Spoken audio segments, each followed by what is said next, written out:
Welcome twirlers worldwide to another video in my series Photoshop for Twirlers. Now in this video I want to show you how to put a simple watermark on your finished image. Contentious issue really, sign or not sign. I personally sign or watermark my work for two reasons. First, it's a little protection. Watermarking will not prevent your work being stolen. It may deter the casual thief with limited Photoshop skills, but that's all. My second reason is branding. I want viewers to see my name on my work. It's as simple as that. So whether you do watermark is up to you. And if you want to but don't know how, then here is a quick and dirty way to do it. Here is one of my twirls and I'd like to put my name on it. But I don't want to have to type it out every time. So is there an easier way of doing it? Well, yes, there is. But then you knew I was going to say that, didn't you? so let's make a start. We're going to make our name into a brush. So first thing I need to do is to make the name. So I'm going to go down to the text tool and click on that. I'm going to go up into my image and I'm going to click just once. And then I'm going to type in what I want. So I'll type Ken Fisher Photography.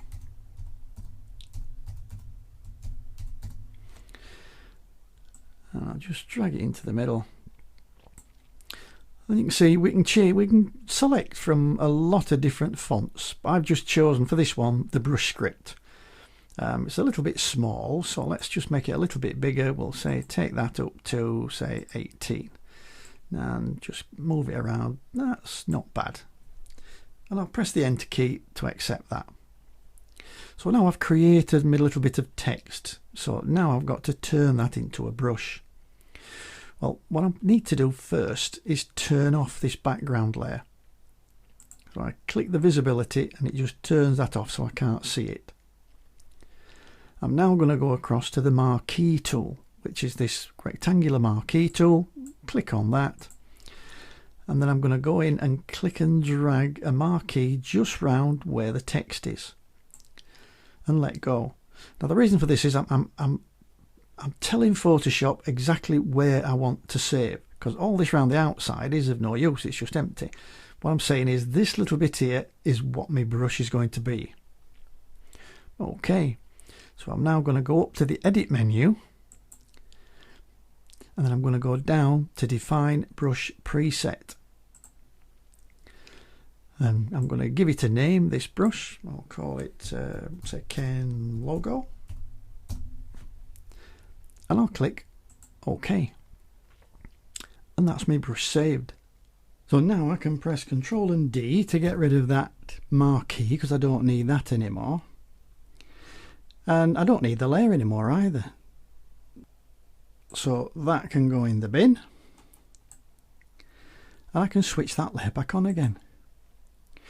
Okay, now if we look up and select the brush tool and then go up here, you'll see that the brush that you've just made is actually live. But if you go up to the brush panel here and just click on that little down arrow, you'll see that the last brush created in the presets panel here is your brush, and that's the one that you've actually got live at the moment.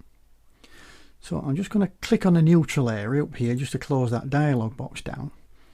And I'm going to move over the image. You can see that I've got a brush. I'm not clicking at the moment, I'm just moving. So let's make a white one. So I'm going to go down here and you can see at the moment foreground colour is red, and it's the foreground colour that your brush picks up. So I'm going to click this little bendy arrow here which says switch foreground and background colour. I'm going to click this one that says reset default background and foreground. And then I'm going to click that one again to bring the white to the foreground colour. So now whatever I click with this brush, it'll be white. So I'm going to go up there and say, okay, well, I'll get it more or less in the centre. Now the good thing is with this is that with the square brackets, we can make it bigger or smaller quite quickly.